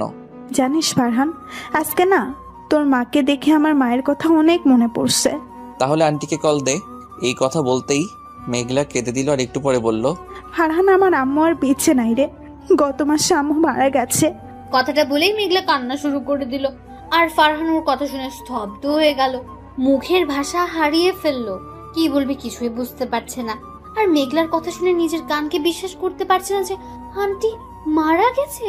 মেঘলার মুখ থেকে আন্টির মৃত্যুর খবরটা জানার পর চোখ দিয়ে এমনিতেই পানি, আর ভিতরে অনেক কষ্ট। তারপর মেঘলাকে নিয়ে ছাদ থেকে নেমে আসলো, মেঘলাকে ড্রয়িং রুমে দিয়ে চলে আসলো নিজের রুমে এসে দেখে সোহানা ঘুমিয়ে গেছে। ঘুমন্ত অবস্থায় সোহানাকে অসুন্দর আর মায়াবী লাগছে। সোহানার দিকে এক নজর তাকিয়ে আছে, তারপর ফাইলগুলো কমপ্লিট করে শুয়ে পড়লো। কখন যে ঘুমের রাজ্যে হারিয়ে গেছে মনে নেই। পরের দিন সকালে পাখির ডাকে ঘুম ভাঙলো। তারপর ফারহান ফ্রেশ হয়ে নাস্তা করে ফাইলগুলো নিয়ে চলে আসলো অফিসে। ফারহান আসার একটু পর সোহানা অফিসে আসলো। আসার পরে ফারহান ফাইলগুলো নিয়ে তার রুমে গেল, গিয়ে বলল, ম্যাডাম আসবো? আসেন। এই যে ম্যাডাম ফাইলগুলো দেন। তারপর সোহানা ফাইলগুলো দেখতে লাগলো। ফারহান চুপ করে বসে রইল। ফারহান মনে মনে বলছে, আজকে যদি সোহানাই কিছু বলে তাহলে চাকরিটা ছেড়ে দিব, আর এত অপমান সহ্য করব না। একটু পরে সোহানা বলল, একটা কাজও কি ঠিক করে করতে পারেন না? কি হয়েছে ম্যাডাম? এই ফাইলটাতে তো ভুল কেন? কাজ করার সময় মন কোথায় থাকে আল্লাহ জানে। কেন আব্বু আপনার মতো একটা ছোট লোকে চাকরি দিয়ে? অনেক বলেছেন ম্যাডাম, আর না দেখি ফাইলটা। সোহানা ফারহানের দিকে ফাইলটা এগিয়ে দিল। ফারহান ফাইলটা দেখে বলল, এই সামান্য ভুলের জন্য আপনি আমাকে এত কিছু বললেন, এত অপমান করলেন। আপনি চান আমি যেন আপনার অফিসে চাকরি না করি, তাই তো? তার জন্যই তো এত অপমান করেন, তাই না? এইটা আমাকে বললেই পারতেন, আমি চাকরিটা ছেড়ে দিতাম। শুধু কেন আমাকে এত অপমান করলেন? কেন আমার বাবা মাকে এত গালি দিলেন? আমি আপনার অফিসের কর্মচারী, চাকর না। এই কথাগুলো বলে সেখান থেকে চলে আসলো। আর এতক্ষণ সোহানা ফারহানের কথাগুলো এক ধ্যান দিয়ে শুন, কিছুই বলছিল না। সোহানা হয়তো অনেক অবাক হয়েছে ওর মুখে এমন কথাগুলো শুনে। ফারহান সোহানার রুম থেকে বের হয়ে সোজা নিজের টেবিলে এসে একটা রিজাইন লেটার লেখে আবার সোহানার রুমে গেল। ফারহান এবার কোনো অনুমতি না নিয়ে সোজা ওর রুমে ঢুকে গেল। তারপর সোহানার সামনে রিজাইন লেটারটা দিয়ে বলল, ম্যাডাম, আজ থেকে আপনার অফিসের চাকরিটা আমি ছেড়ে দিলাম। এই লেটারে সাইন করে দিয়েন। তারপর সেখান থেকে সোজা বাসায় চলে আসলো। বাসায় এসে কলিং বেল দিতে মেঘলা এসে দরজা খুলে দিল। ফারহান সোজা ওর রুমে চলে গেল, গিয়ে ফ্রেশ হয়ে চলে আসলো ছাদে দাঁড়িয়ে আছে। এমন সময় মেঘলা এসে পাশে দাঁড়ালো আর বলল, কি রে, তোর কি হয়েছে? সোহানার কি আজকেও তোকে অপমান করছে? তোকে না বললাম চাকরিটা ছেড়ে দিতে? চাকরিটা আজকে ছেড়ে দিয়েছি। খুব ভালো করেছি। আচ্ছা বল, আমাদের অফিসে জয়েন করছিস? কালকে থেকেই করতে চাই। কালকে না, পরশু থেকে করিস। আর এই 2 দিন তোর কাজ হলো আমাকে নিয়ে ঘোরাঘুরি করা। অনেকদিন পরে দেশে এসেছি, এখনো ঘোরা হয়নি। বিকেলে তোর সাথে ঘুরতে যাব। আচ্ছা, বিকেলে রেডি হয়ে থাকিস। ঠিক আছে। তারপর দুজনে নিচে আসলো, এসে আম্মুকে বলল খাবার দিতে। আম্মু ওদের দুজনকে খাবার দিল। ফারহান আর মেঘলা খেয়ে চলে আসলো রুমে। এসে দুজনই গল্প করতে থাকলো। মেঘলা এক সময় বলল, শুনলাম তুই নাকি বিয়ে করেছিস। তো তোর বউ দেখতে কেমন? দেখতে মাশাআল্লাহ একটা পরীর মতো, কিন্তু কিন্তু কি? কিছু না। আমার কাছে বল, কিন্তু কি? আরে কিছু না। বুঝছি, আমাকে তুই বন্ধু ভাবিস না।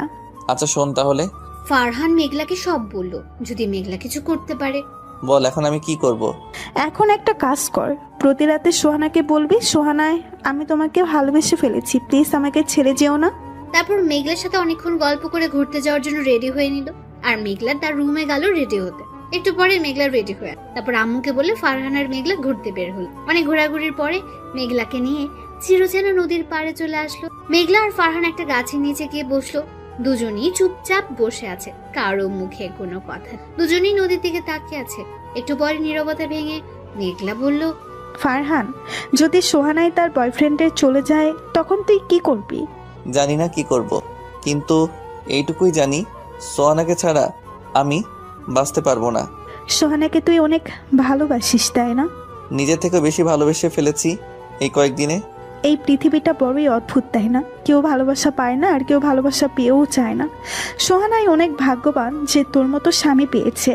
স্বামী পেয়েছে ঠিকই, কিন্তু সে তো আমাকে স্বামী হিসেবে মানে না। একদিন ঠিক মানবে, দেখে নিস। তোর ভালোবাসা সে ঠিকই বুঝবে। তাই যেন হয়। তারপর মেঘলাকে নিয়ে বাসায় চলে আসলো। দেখতে দেখতে রাত হয়ে গেল। সোহানা বাসায় চলে এসে মেঘলা ওকে বললো আজকে সোহানাকে ভালোবাসি কথাটা রাত্রে বলবে। সবাই মিলে খাওয়া দাওয়া করে যে যার রুমে চলে গেল। ফারহান সোহানার আগের রুমে চলে এসেছে। একটু পরে সোহানাও আসলো। সোহানা আসার পর মেঘলার কথা মতো সোহানাকে বলল, সোহানা, তোমাকে কি বলার ছিল? বল। সোহানা, এই কয়েকদিনে আমি তোমাকে নিজের থেকেও বেশি ভালোবেসে ফেলেছি। I love you Sohana. Please please আমাকে ছেড়ে চলে যেও না। ঠাস ঠাস ঠাস করে সোহানা ফারহানকে 4টা থাপ্পড় মারলো। তারপর বলল, তোর কি যোগ্যতা আছে আমাকে ভালোবাসে? আর তুই ভাবলি কি করে তোর মতো ছোট লোকের বাচ্চাকে আমি ভালোবাসবো? তুই কি ভুলে গেছিস তুই আমার অফিসের সাধারণ একজন কর্মচারী? তোর মাথায় কি কোনো জ্ঞান বুদ্ধি নাই?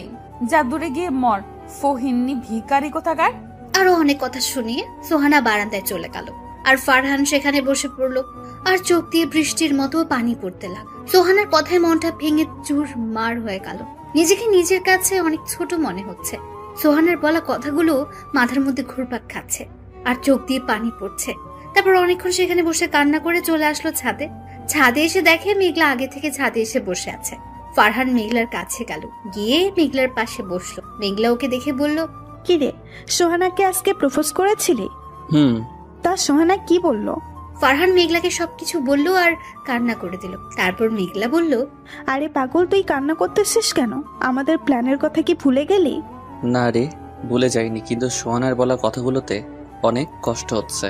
কিছু পেতে হলে কিছু কষ্ট করতেই হয়, বুঝছিস? তারপর মেঘলার সাথে আরো কথা বলে চলে আসলো রুমে।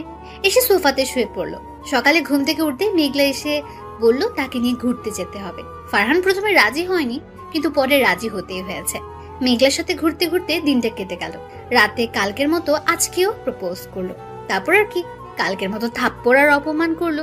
ফারহান সবকিছু মুখ বুজে সহ্য করে নিল। তারপর একটু কান্না করে সোফায় ঘুমিয়ে গেল। আর সোহানা নীলের সাথে কথা বলতে লাগলো।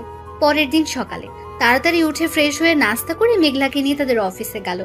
অফিসে যাওয়ার পরে মেঘলার বাবা সাথে দেখা হলো। ওনার সাথে অনেকক্ষণ কথা বললো। তারপর তিনি ফারহানকে ওর কাজ বুঝিয়ে দিলেন। ফারহান চলে গেল কাজ করতে। ফারহান কাজ করছে আর মেঘলা পাশে বসে দেখছে।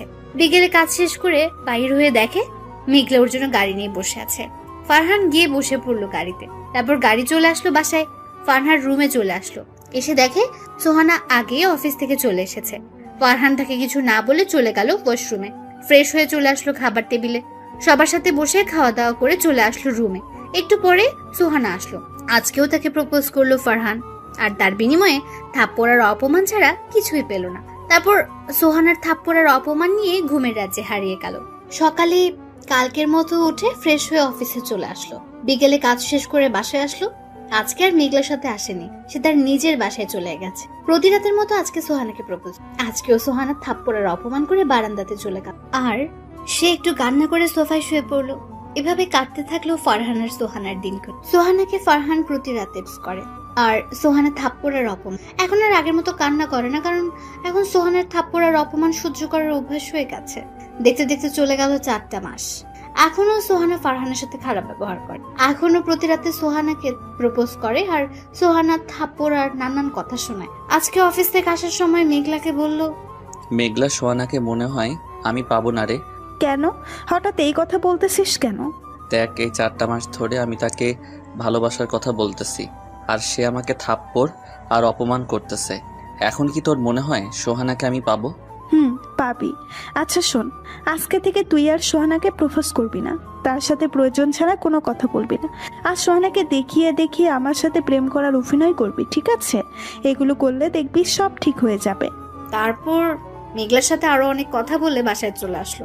এসে ফ্রেশ হয়ে নাস্তা করে চলে আসলো রুমে এসে দেখে সোহানা সোফাতে বসে আছে। সে গিয়ে বসলো। খাটে গিয়ে বসুন, আমি এখন এখানে ঘুমাবো। বললো। সোহানা এই কথা শুনে খাটে গিয়ে বসলো আর ফারহান গিয়ে সোফাতে শুয়ে পড়লো। সোফাতে শোয়ার সাথে সাথে মেঘলার ফোন দিল। ফারহান ফোন ধরে বলল, বাসায় গিয়ে পৌঁছেছো? বাসায় যেতে কোনো সমস্যা হয়নি তো? কিরে, সোহানা কি তোর পাশে? এখন কি করো বাবু? এই তো শুয়ে আছি। তুই? আমি তোমার কথা ভাবতেছি। ওই, এখন তুই কথা বলতে বলতে সাথে চলে যা, ঠিক আছে? আচ্ছা, কালকে আমরা কোথায় দেখা করছি? চুপ। ও, পার্কে। কখন আসবো? তুই বল।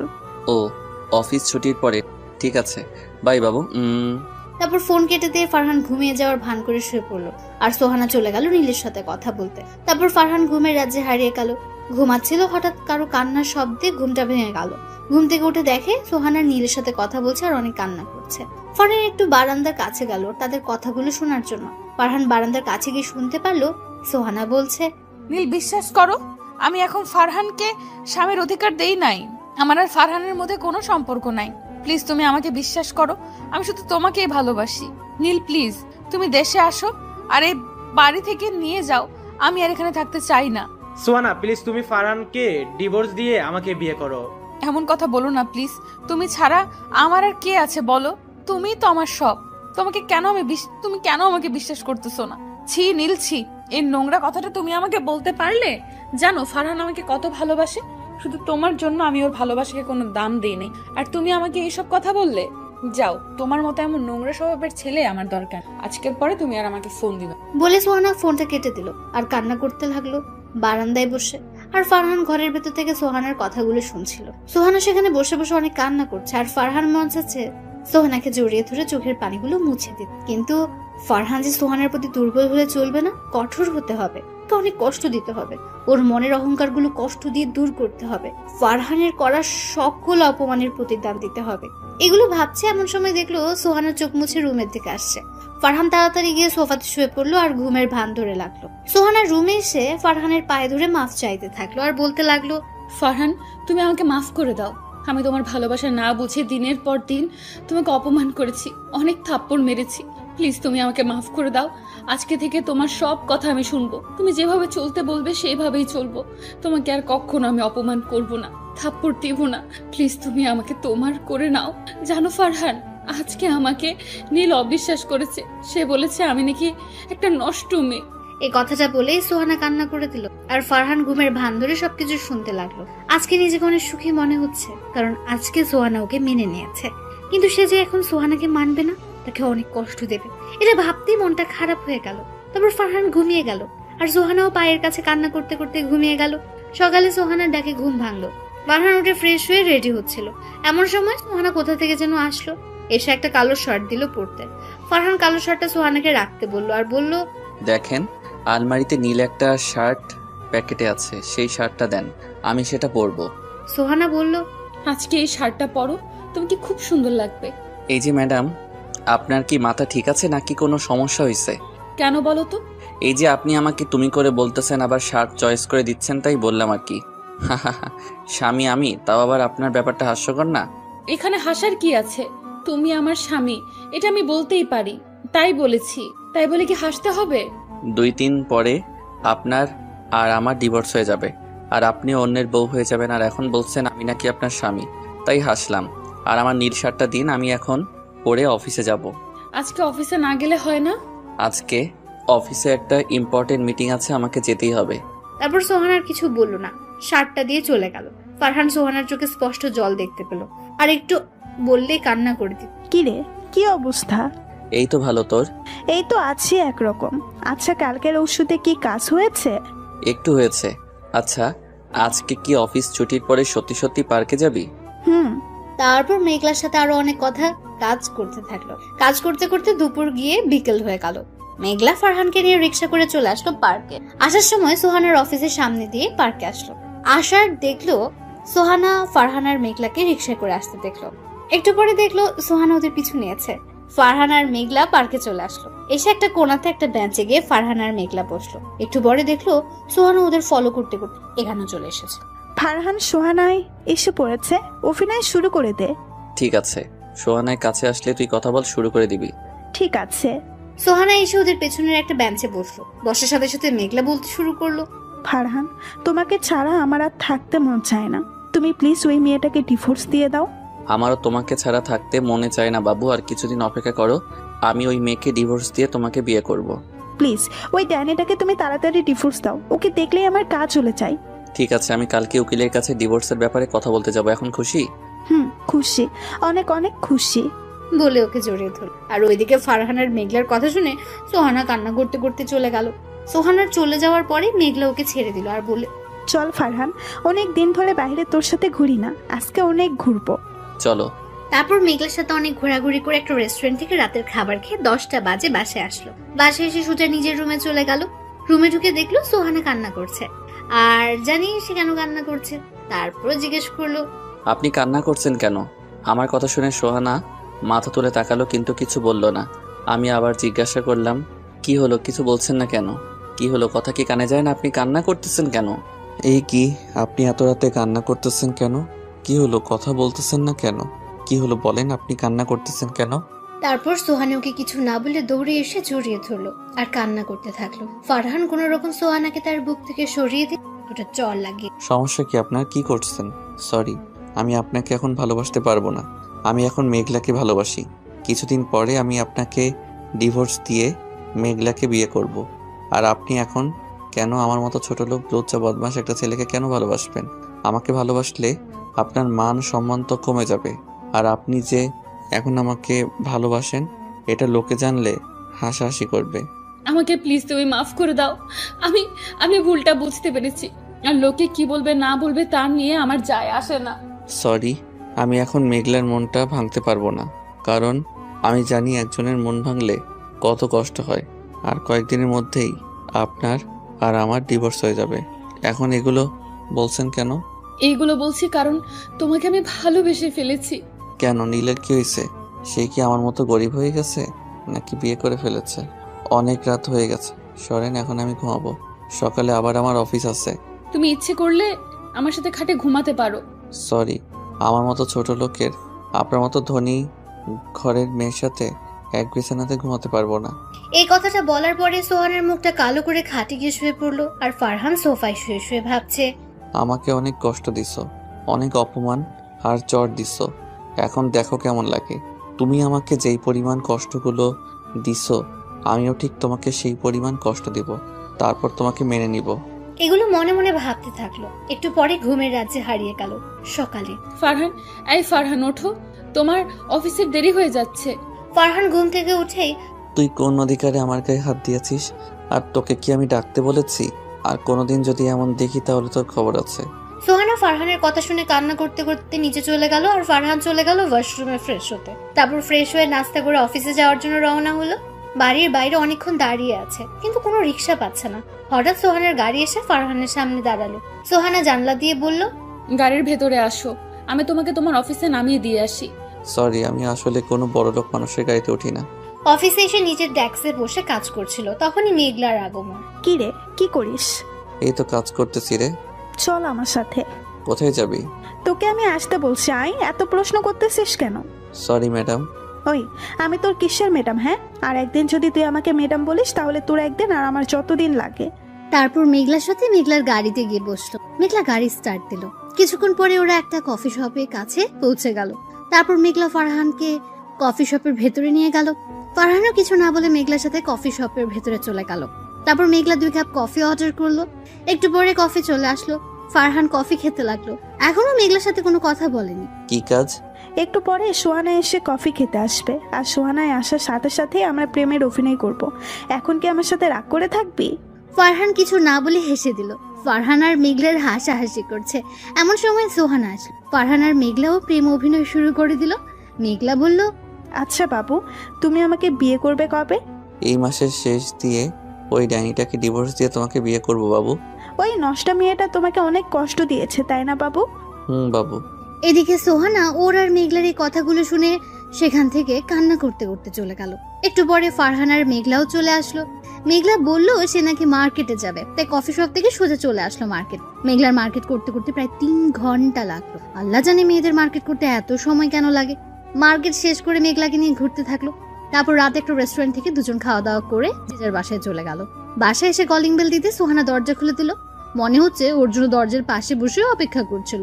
ফারহান কিছু না বলে রুমে এসে ফ্রেশ হয়ে সোফায় শুয়ে পড়লো। একটু পরে সোহানা রুমে আসলো আর বলল, অফিস তো ছুটি হয়েছে সেই সন্ধ্যায়, তুমি এখন বাড়ি ফিরলে কেন? অবশ্যই আমাকে দিতে হবে। ঠাস ঠাস করে সোহানাকে দুটো থাপ্পড় দিয়ে বলল, শোন, আমি তোর কাছে কৈফিয়ত দিতে বাধ্য নই, আর কখনো আমার কাছে কোনো কিছুর কৈফিয়ত জানতে আসবি না। যদি আসিস তাহলে আজকের থেকে বেশি জোরে মাইর খাবি, কথাটা যেন মাথায় থাকে। আর তুই যে সময় অনেক দেরি করে বাসায় ফিরতি, তখন কি আমি তোর কাছ থেকে কৈফিয়ত চাইতাম? কখনোই চাইতাম না। সো তুইও আমার কাছে কোনো কৈফিয়ত চাবি না। আর মাকে বলিস আমি বাহির থেকে খেয়ে এসেছি। সোহানা মাথাটা ঝুলিয়ে হ্যাঁ বলল। তারপর ফারহান ঘুমিয়ে গেল। এভাবেই চলছিল দিনকাল। ফারহান সোহানাকে আগের থেকে আরো বেশি কষ্ট আর অপমান করে আর থাপ্পড়ও দেয়। দেখতে দেখতে 5 মাস 20 দিন শেষ হয়ে গেল, আর বাকি আছে মাত্র 10 দিন। ফারহান আর সোহানা ডিভোর্স হয়ে যাবে এরপর। এটা ভাবতে মনের মধ্যে ব্যথা অনুভব করতে থাকলো। মনে হচ্ছে কেউ ওর কলিজা আর মনের মাঝখানে হাতুড়ে দিয়ে পেটাচ্ছে। ভাবলো এই 10টা দিন সোহানাকে অনেক কষ্ট দেবে, তারপর সোহানাকে আপন করে নেবে। যেই ভাবনা সেই কাজ। আজকে মেঘলাকে বাড়িতে নিয়ে আসলো। ফারহান আর মেঘলা প্রেমের অভিনয় করবে তা দেখে সোহানা কষ্ট পাবে, তার জন্য মেঘলাকে বাড়িতে নিয়ে আসা। কারণ হলো কোনো মেয়ে তার স্বামীকে অন্য কোনো মেয়ের সাথে দেখতে পারবে না। তাই মেঘলাকে এই 10 দিনের জন্য বাড়িতে নিয়ে আসলো ফারহান। ফারহানের সাথে মেঘলাকে বাড়িতে ঢুকতে দেখে সোহানার মনটা খারাপ করে রুমে চলে গেল। ফারহান মেঘলাকে নিয়ে আম্মুর কাছে গেল আর বলল, আম্মু দেখো কে এসেছে। কে এসেছে রে? এটা বলার পরে মেঘলা ওর পেছন থেকে আম্মুর সামনে আসলো। মেঘলা আম্মুর সামনে যেতেই বলা শুরু করে দিল, কি রে মা, কেমন আছিস? ভালো আন্টি, তুমি কেমন আছো? আমিও ভালো আছি। তা তোর আব্বু কেমন আছে? তারা আসলো না কেন? তারাও ভালো আছে, আর তারা আজকে দেশের বাইরে যাচ্ছে 10 দিনের জন্য, তাই আসে না। ও, তুই তাহলে বস, আমি তোর জন্য কিছু খাবার নিয়ে আসি। আরে আন্টি, কিছু আনতে হবে না, আমি খেয়ে এসেছি এখানে। আম্মু শোনো। হ্যাঁ বল, শুনছি। আম্মু আঙ্কেল দেশের বাইরে যাবেন, তাই মেঘলাই আমাদের বাসাতে 10 দিন থাকবে। তা তো থাকবেই, তুই না বললেও আমি মেঘলাকে এই 10 দিনের জন্য এই বাসায় রেখে দিতাম। তারপর মেঘলা আর আম্মু কথা বলতে থাকলো। ফারহান চলে আসলো ওর রুমে। রুমে এসে দেখে সোহানা বিছনাতে শুয়ে ফুপিয়ে ফুপিয়ে কান্না করছে। সোহানাকে কান্না করতে দেখে ফারহানের অনেক কষ্ট হচ্ছিল। মনটা চাচ্ছিল সোহানাকে শক্ত করে জড়িয়ে ধরে ওর চোখের পানিগুলো মুছে দিতে। মন চাচ্ছিল সোহানাকে বুকে জড়িয়ে তার কপালে একটা ভালোবাসার পরশ এঁকে দিতে, কিন্তু এগুলো করলো না। ফারহান রুমে ঢুকে ধমক দিয়ে সোহানাকে বলল, কি হয়েছে? এমন ঢং করছেন কেন? মেঘলাকে তুমি কেন এই বাড়িতে নিয়ে এসেছো? আজ বাদে কাল আমি মেঘলাকে বিয়ে করব, তাই নিয়ে এসেছি। আচ্ছা, মেঘলাকে নিয়ে আসাতে তোমার কোনো সমস্যা হচ্ছে? সমস্যার কারণ হলো কোনো মেয়ে তার স্বামীকে অন্য মেয়ের সাথে দেখতে পারবে না। কে তোমার স্বামী? তুমি আমার স্বামী, আর আমি আমার স্বামীর ভাগ কাউকে দেব না। আমার মতো ছোট লোক, লুচ্চা লম্পট, যার স্বভাবের ঠিক নেই, সে তোমার স্বামী? তুমি কি আমাকে স্বামী হিসেবে মানতে পারবে? আমি তোমাকে স্বামী হিসেবে মানতে পারবো, আর আমার আগের কার্যকর্মের জন্য আমি দুঃখিত। প্লিজ তুমি আমাকে মাফ করে দাও আর আমাকে আপন করে নাও। সরি, এখন আমি আপনাকে স্ত্রী হিসেবে মানতে পারবো না। কি গ্যারান্টি আছে আপনি ভালোই নাকি খারাপই? বলা তো যায় না। বয়ফ্রেন্ডের সাথে কি না কি করছেন, এমনও তো হতে পারে যে আপনার চরিত্রের ঠিক নাই। ফারহান চুপ করো, আমি আর নিতে পারতেছি না। সত্যিটা সবারই শুনতে খারাপ লাগে, আপনারও লাগতেছে? প্লিজ ফারহান, তুমি আমাকে বিশ্বাস করো, একটা সুযোগ দাও আমাকে, প্লিজ একটি সুযোগ দাও। এ কি, আমার মতো একটা ছোট লোক চরিত্রহীন ছেলের পা আপনি কেন ধরছেন? প্লিজ ফারহান, এগুলো বলে আমাকে আর কষ্ট দিও না। আমি আমার ভুলটা বুঝতে পেরেছি, এখন তুমি আমাকে ক্ষমা করে দাও। আমি কাউকে ক্ষমা করতে পারবো না, আমি ক্ষমা করার মালিক না। ক্ষমা যদি চাইতেই হয় তাহলে আল্লাহর কাছে চান, আমার কাছে না। এটা বলে ফারহান সেখান থেকে চলে আসলো। যদি এখন না চলে আসতো তাহলে হয়তো এখনই সোহানাকে আপন করে নিতে হতো, কারণ সোহানার চোখের জল ফারহান সহ্য করতে পারে না। রুম থেকে বের হতে দেখে রুমে দরজার পাশে মেঘলা দাঁড়িয়ে আছে। ফারহান মেঘলাকে দেখে বলল, কিরে, তুই এখানে দাঁড়িয়ে আছিস কেন? তোকে ডাকতে এসেছিলাম, এসে দেখি তুই আর সোহানাই কথা বলতেছিস, তাই আর ভেতরে যাই নাই। আচ্ছা, এখন আমার সাথে আমার রুমে চল। তারপর মেঘলার সাথে রুমে গেল, গিয়ে ওর কাছে বসলো। ফারহান বসতে মেঘলা বলল, ফারহান অনেক কষ্ট দিয়েছিল সোহানাকে, এখন তো সোহানাকে মেনে নেওয়া উচিত। আমিও সেটাই ভাবতেছি, সোহানাকে মেনে নিব নাকি আরো কষ্ট দিব। অনেক তো কষ্ট দিলি, এবার মেয়েটাকে মেনে নে। সে তো তার ভুল বুঝতে পেরেছে।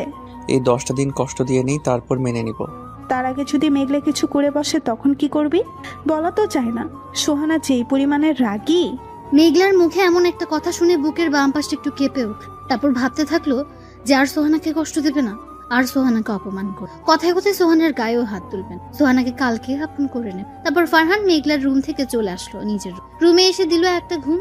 সোহানার ডাকে ওর ঘুম ভাঙ। ঘুম থেকে উঠে দেখে সন্ধ্যা হয়ে গেছে, তাই ফ্রেশ হয়ে চলে আসলো ছাদে। ছাদে দাঁড়িয়ে আকাশের দিকে তাকিয়ে ভাবতে থাকলো, বাস্তবতাটা বড়ই অদ্ভুত। এতদিন সোহানার পিছনে আমি ঘুরেছি, কিন্তু সোহানা আমাকে কোনো পাত্তা দেয়নি। আর এখন সোহানাই আমার পিছনে ঘুরতেছে, আমি তাকে কোনো পাত্তা দিচ্ছি না। আগে সে আমার সাথে খারাপ ব্যবহার করত, আর এখন আমি তার সাথে খারাপ ব্যবহার করি। এগুলো ভাবছে এমন সময় সোহানা ছাদে এসে বলল, এই সময় তুমি ছাদে কি করছো? আকাশের তারাগুলো গুনতেছিলাম। আপনি এখন ছাদে এসেছেন কেন? তোমাকে খুঁজতে এসেছিলাম। আমাকে খুঁজছেন কেন জানতে পারি? রুমে একা একা ভালো লাগছিল না, তাই ভাবলাম তোমার সাথে গল্প করব, তাই তোমাকে খুঁজতেছিলাম। আমার মতো ছোট লোক চরিত্রহীন ছেলের সাথে আপনি কি গল্প করবেন? আর আমার মতো ছেলের তো বিশ্বাস নাই, সুযোগ পেলে আপনার ইজ্জতের উপরে হাত দিতে পারি। প্লিজ ফারহান, তুমি আমাকে মাফ করে দাও। আর আমি আমার আগের ব্যবহারের জন্য খুবই দুঃখিত, খুবই লজ্জিত। আপনাকে মাফ করব, কিন্তু আমার কিছু শর্ত আছে। যদি আপনি শর্তগুলো রাজি হন তাহলে আমি আপনাকে মেনে নিব। বলো ফারহান, কি শর্ত? আমি তোমার সব শর্ত মানতে রাজি আছি। আমার প্রথম শর্ত হলো 5 ওয়াক্ত নামাজ পড়তে হবে। দ্বিতীয় শর্ত হলো আমার বাবা মাকে নিজের বাবা মা মনে করে সেবা করতে হবে। তৃতীয় শর্ত হলো কোনো অহংকার আপনার মনে থাকতে পারবে না। আর চতুর্থ শর্ত হলো আমার অনুমতি ছাড়া কোনো পুরুষের সাথে কথা বলতে পারবেন না। এখন বলুন, আপনি কি আমার শর্তগুলো মানতে পারবেন? আমি তোমার সব শর্ত মানতে পারবো। তুমি আমাকে আপন করে নিবে তো? এই শর্তগুলো যদি ঠিকমতো পালন করতে পারেন তাহলে আমি আপনাকে মেনে নিব। ঠিক আছে, আমি তোমার সব শর্ত এখন থেকে মেনে চলবো। বলো, কতদিন এভাবে চললে তুমি আমাকে আপন করে নিবে? আমাদের ডিভোর্সের আর মাত্র 10টা দিন বাকি আছে। তুমি যদি এই 10 দিন সবগুলো শর্ত পালন করতে পারো তাহলে এই 10 দিন পরে আমি তোমাকে মেনে নিব। আর যদি না মানতে পারো তাহলে 10 দিন পরে আমি তোমাকে ডিভোর্স দিয়ে দিব। ঠিক আছে, এই 10 দিন আমি তোমার সবগুলো শর্ত অক্ষরে অক্ষরে পালন করব। ঠিক আছে, এখন তাহলে আমি আসি। এটা বলে সেখান থেকে খাবার খাওয়ার জন্য টেবিলে চলে আসলো। তারপর সবাই মিলে একসাথে রাতের খাবারটা খেলো। তারপর যে যার রুমে চলে আসলো। রুমে এসে সোফাতে শুয়ে পড়বে, তখনই সোহানা বলল, আজকে থেকে কি আমার সাথে খাটে ঘুমানো যায় না? ফারহান সোহানার কথা শুনে তার দিকে তাকিয়ে দেখে চোখের কোণে পানি এসে আছে। না করলেই মনে হয় চোখ থেকে পানিগুলো পড়ে যাবে, তাই বলল, আপনার সাথে ঘুমাতে পারবো, কিন্তু একটা শর্ত আছে। আবার কি শর্ত?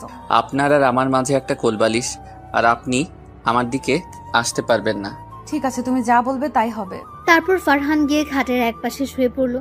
একটু পরে ফারহান আর সোহানা মাঝখানে একটা কোল বালিশটা রেখে সোহানাও ঘুমিয়ে। ফারহান এখনো ঘুমায়নি, কারণ প্রতি রাতে সোহানাকে মনটা ভরে দেখে তারপর ঘুমায়। তাই আজকেও সোহানাকে মন ভরে দেখে ঘুমিয়ে গেল। ফজরের সময় সোহানা ডাকে ঘুম ভাঙলো। তারপর ফ্রেশ হয়ে নামাজ পড়ার জন্য মসজিদে চলে আসলো। তারপর নামাজ শেষ করে কিছুক্ষণ আশেপাশে ঘোরাঘুরি করে চলে আসলো বাসায়। বাসায় এসে সোজা ওর রুমে চলে আসলো। রুমে ঢুকে দেখে সোহানা নামাজ পড়ে মোনাজাত করে কান্না করছে আর আল্লাহর কাছে বলছে, আল্লাহ, তুমি ফারহানকে আমার কাছে ফিরিয়ে দাও। ও শর্তগুলো যেন পালন করতে পারি। যে ধৈর্য সহ্য আমাকে তুমি দিয়ে দাও। হে আল্লাহ, আমার স্বামীকে আমার কাছে ফিরিয়ে দাও। হে আল্লাহ, এতদিন আমি অনেক খারাপ কাজ করেছি, তুমি আমাকে মাফ করে দাও। হে আল্লাহ, আমাকে আমার স্বামীর পায়ের নিচে একটু জায়গা দেওয়া হোক। আজকে সোহানার মোনাজাতে কান্না করাটা অনেক ভালো লাগে। ওর কান্না দেখে ওর প্রতি রাগগুলো সব মাটি হয়ে গেল।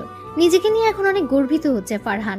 গর্বিত হওয়ার কারণ হলো কোনো মেয়ে মোনাজাত ধরে ওর জন্য কান্না করছে, এটা ভেবে অনেক ভালো লাগছে তার। কয়েকজনের ভাগ্যে এমন হয় গুলো, কয়েকজনকে পাওয়ার জন্য এমন কেউ মোনাজাত করে কান্না করে। এগুলো ভাবতে ভাবতে আবার বাসায় বাইরে চলে। দেখতে দেখতে দুপুর হয়ে গেল। মেঘলা ওকে ফোন দিয়ে জিজ্ঞেস করলো ও কোথায়। তখন ফারহান বলল, এই রেস্টুরেন্টের সামনে আছি, তুই আয়। একটু পরে মেঘলা আসলো। তারপর মেঘলা আর ফারহান রেস্টুরেন্টে ঢুকে একটু সামনে যেতে বড় ধরনের একটা শখ খাওয়ার কারণ হলো ফারহানের সামনে টেবিলটিতে সোহান একটা ছেলের সাথে বসে আছে আর ছেলেটি সোহানার হাত ধরে বসে। ফারহান সোহানার এইসব কাজ দেখে নিজের চোখে বিশ্বাস করতে পারছে না। সোহানাকে এভাবে অন্য একটা ছেলের সাথে দেখে তার অনেক কষ্ট হচ্ছিল। তাই মেঘলাকে নিয়ে সে রেস্টুরেন্ট থেকে বাইরে চলে আসলো। মেঘলাকে নিয়ে একটা নদীর পাড়ে গেল। সেখানে ফারহান প্রায় যায়। ভাবলো আজকে মনটা যখন ভালো নেই, তাই আজকে মেঘলাকে নিয়ে নদীর পাড়ে গিয়ে বসে থাকো। নদীর পাড়ে এসে একটা টেবিলের উপর দুজনে চুপ করে নদীর দিকে তাকিয়ে আছে। ফারহান মনে মনে ভাবছে, আর মনে হয় সোহানাকে আমার করে পাবো না। আর মনে হয় সোহানা আমার কাছে এসে বলবে না যে ফারহান আমাকে তুমি মাফ করে দাও, আমাকে তুমি আপন করে নাও। আর মনে হয় সোহানাই আমাকে জড়িয়ে ধরে একটু কান্না করবে না। আচ্ছা, 10 দিন পরে সোহানাই কি আমাকে ডিভোর্স দিয়ে ওই ছেলেটির হাত ধরে চলে যাবে? আমি কি ওকে ছাড়া থাকতে পারবো? না না, আমি ওকে ছাড়া থাকতে পারবো না। যে করেই হোক সোহানাকে বুঝিয়ে আমার কাছে রাখতেই হবে। আমি সোহানাকে ছাড়া বাঁচতে পারবো না। এগুলো মনে মনে ভাবছে এমন সময় মেঘলা বলল, কি রে ফারহান, তুই কান্না করতেছিস কেন? কই, আমি তো কান্না করতেছি না, মনে হয় চোখে কি যেন গেছে। তুই কি আমাকে ছোট বাচ্চা মনে করিস? আমি কিছুই বুঝি না। কান্না করা ছাড়া আর কি করবো বলো? কান্না না করে ভাবতে থাক কি করে সোহানাকে তোর কাছে রাখবি। সেটাই তো ভাবতেছি, কি করো এখন সোহানাকে আমার কাছে রাখবো? আরে মন খারাপ করস কেন? আমি তো তোর পাশে আছি।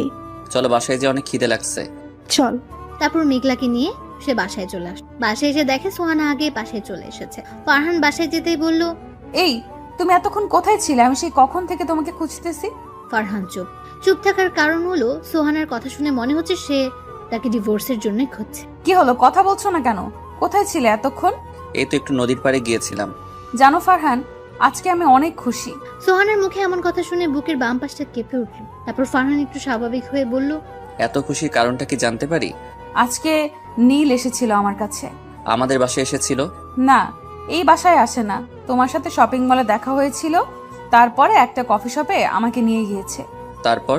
নীল এখন আমাকে বিয়ে করতে চায়, আমার সাথে সবকিছু আবার আগের মতো করতে চায়। তা তুমি কি বললে? আমি কিছু বলিনি। ও তা সারাদিন তো মনে হয় কিছু খাও নাই। বুঝছি, সারাদিন কিছু খাওয়া হয় নাই। যাও গিয়ে ফ্রেশ হয়ে আসো, আমি তোমার জন্য খাবার নিয়ে আসছি। তারপর ফারহান ফ্রেশ হতে চলে আসলো। ফ্রেশ হয়ে এসে দেখে মেঘলাকে সাথে করে নিয়ে এসেছে খাবার খাওয়া শুরু করার সময় ঘটলো আরেক ঘটনা। তারা মানুষ হলো 3 জন আর ভাতের প্লেট হলো 2। এখন কি করবে? তাই ফারহান সোহানাকে বলল, সোহানা, এটা কি করছো? আমি আবার কি করলাম? আমরা মানুষ হইলাম 3 জন, তুমি ভাতে প্লেট 2টা আনছো কেন? আসলে আজকে সবজি কাটার সময় আমার হাতটা কেটে যায়, তাই ভাবলাম তুমি আমাকে খাওয়াই দিবে, তাই 2টা প্লেট ভাত আনছি। ও আচ্ছা, তুমি বসো, আমি তোমাকে খাইয়ে দিতেছি। তারপর ফারহান সোহানাকে খাইয়ে দিতে লাগলো আর ফারহান নিজেও খেতে। মেঘলা ওদের এই দৃশ্য দেখে মুচকি, আর ওর কাছে মনে হচ্ছে যে এই খাওয়াই মনে হয় ওর আর সোহানার একসাথে শেষ খাওয়া। আর মনে হয় ফারহান সোহানাকে খাইয়ে দিতে পারবে না। এগুলো ভাবছে আর সোহানাকে খাইয়ে দিচ্ছে। হঠাৎ করে সোহানার ফোনটা বেজে উঠলো। ফারহান ফোনের স্ক্রিনে তাকিয়ে দেখে নীল ফোন দিয়ে। সোহানা খাওয়া রেখে নীলের সাথে কথা বলতে চলে গেল। ফারহান আর না খেয়ে হাতটা ধুয়ে চলে আসলো ছাদে। আর মেঘলা ওকে এমন ভাবে আসতে দেখে বুঝে ফেললো যে ওর মন খারাপ, তাই সেও আর না খেয়ে তার পেছন পেছন ছাদে চলে আসে। ফারহান ছাদে এসে কান্না করে দিল। মেঘলা ওর কান্না করা দেখে ওর পাশে এসে বসল আর মাথায় হাত বুলিয়ে দিতে থাকলো। ফারহান কান্না করতেই থাকলো আর অন্যদিকে সোহানা নীলকে বলছে, সোহানা প্লিজ তুমি ফারহানকে ডিভোর্স দিয়ে আমাকে বিয়ে করো। ওই তোকে আমি ফোন দিতে মানা করছি না, তারপরও তুই আমাকে ফোন দিস কেন? আর তোর কথা আমি ফারহানের মতো একজন মানুষকে ডিভোর্স দিব তুই ভাবলি কি করে? তোর জন্য আমি ফারহানের সাথে অনেক খারাপ ব্যবহার করেছি, যার জন্য ফারহান এখনো আমার সাথে ভালো করে কথা বলে না। প্লিজ সোহানা, এমন করে বলো না। তুমি না আমাকে ভালোবাসতে, তুমি না আমার সাথে কথা না বললে থাকতে পারতা না, তাহলে এখন এমন করছো কেন? আমি আগে তোকে ভালোবাসতাম, কিন্তু এখন বাসি না। এখন আমি আমার স্বামীকে ভালোবাসি। আগে তোর সাথে কথা না বলে থাকতে পারতাম না, কিন্তু এখন আমি থাকতে পারি। কিন্তু এখন ফারহানের সাথে কথা না বলে আমি থাকতে পারবো না। এখন ফারহানকে না দেখলে আমার কিছুই দেখতে ভালো লাগে না। কারণ কি জানিস, এখন আমি ফারহানকে নিজের থেকেও বেশি ভালোবেসে ফেলেছি। কি বলতেছো তুমি এইসব? তোমার মাথা ঠিক আছে তো? যা বলতেছি ঠিক বলতেছি। আর তোকে ভালোবেসে আমার মাথা নষ্ট হয়ে গেছিল, যার জন্য ফারহানের মতো ছেলেকে আমি স্বামীর অধিকার দেইনি। এখন আমার মাথা পুরোপুরি ঠিক আছে। এখন আমার কি হবে? প্লিজ তুমি এমন করো না। তুই জাহান্নামে যা, তাতে আমার কি? যখন আমাকে ছেড়ে গিয়েছিলি তখন কি তুই আমার কথা ভেবেছিলি? এখন কেন আমি তোর কথা ভাববো? এখন আমি শুধু আমার স্বামীর কথা ভাববো। আমার ভুল হয়ে গেছে, প্লিজ আমাকে মাফ করে দাও। তুই মাফ চাচ্ছিস কেন? তুই তো আমার কাছ থেকে ধন্যবাদ প্রাপ্ত। তুই যদি আমাকে না ছেড়ে যেতি তাহলে তো আমি কখনো ফারহানকে চিনতেই পারতাম না। এই কথা বলে সোহানা ফোন কেটে দিল। তারপর মোবাইল থেকে সিমটা বের করে ভেঙে ফেলে। সিম ভাঙার কারণ হলো যদি এই সিম সোহানা চালায় তাহলে নীল নানান নাম্বার দিয়ে সোহানাকে ফোন দিয়ে বিরক্ত, তাই সিমটাই ভেঙে ফেললো। আর অন্যদিকে ফারহান এখনো ছাদে বসে কান্না করছে, আর মেঘলা ওকে সান্ত্বনা দেওয়ার চেয়ে। ফারহান কান্না করতে করতে কখন যে জ্ঞান হারিয়ে ফেলেছে মনে। ফারহানের চুপ হয়ে যাওয়া দেখে মেঘলা ওকে ডাক দিল, কিন্তু কোনো সারা শব্দ পেল না। তাই মেঘলা একটু ধাক্কা দিল আর ফারহান পড়ে গেল। মেঘলা বুঝতে পারলো যে ফারহান কান্না করতে করতে জ্ঞান হারিয়ে, তাই সে ওকে রেখে সোহানাকে বলল, সোহানার আব্বু আম্মুকে বলল যে ফারহান ছাদে জ্ঞান হারিয়ে পড়ে আছে। তাই শুনে তারা ছাদে আসলো, তারপর ওকে ছাদ থেকে হাসপাতালে নিয়ে গেল। ফারহানের যখন জ্ঞান ফিরলো তখন দেখলো সোহানা ওর একটা হাত জড়িয়ে ধরে ঘুমিয়ে আছে। ফারহান ঘড়ির দিকে তাকিয়ে দেখে রাত 1টা বাজে। সোহানার দিকে ভালো করে তাকিয়ে বুঝতে পারলো অনেক কান্না। ফারহান সোহানার কপালে একটা ভালোবাসার পরশ এঁকে দিতেই সোহানার ঘুমটা ভেঙে গেল। সোহানা ঘুম ভাঙতে ওর দিকে তাকিয়ে দেখলো জ্ঞান ফিরে, তারপর ওকে অনেক শক্ত করে জড়িয়ে ধরল। ফারহানও সোহানাকে অনেক শক্ত করে ধরলো। সোহানা ওর বুকের মাঝে কান্না করে, ফারহানও আবার কান্না করে দিল। সোহানা কান্না করতে করতে ওর বুক বিছিয়ে, তারপর ফারহান সোহানাকে বলল, এই পাগলি এমন ভাবে কান্না করছো কেন? তোমার কি হয়েছিল? তুমি জ্ঞান হারিয়ে ফেলেছিলে কেন? তোমার কথা ভাবতে ভাবতে কখন যে জ্ঞান হারিয়ে ফেলেছি মনে নেই। আমি মেঘলার কাছে সব শুনেছি। তোমার আর মেঘলার মাঝে যে কোনো সম্পর্ক নেই তা মেঘলাই আমাকে বলেছে। ও, মেঘনাই তোমাকে বলে দিয়েছে? আচ্ছা সোহানা, তুমি আমাকে ছেড়ে নীলের সাথে চলে যাবে না তো? জানো তুমি চলে গেলে আমি মরেই যাব। না পাগল, আমি তোমাকে ছেড়ে কখনোই নীলের কাছে যাব না, আর কখনোই তুমি মরে যাওয়ার কথাও মুখে আনবে না, মনে থাকবে? তুমি আমাকে কখনো কষ্ট দিও না, তাহলে আমিও আর মরে যাওয়ার কথা মুখে আনবো না।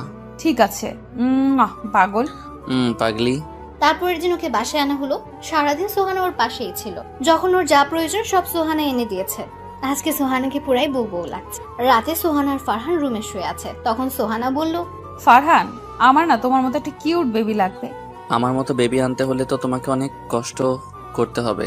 আমি কষ্ট করতে রাজি আছি। তাহলে বেবি আনার মিশন শুরু করা যাক।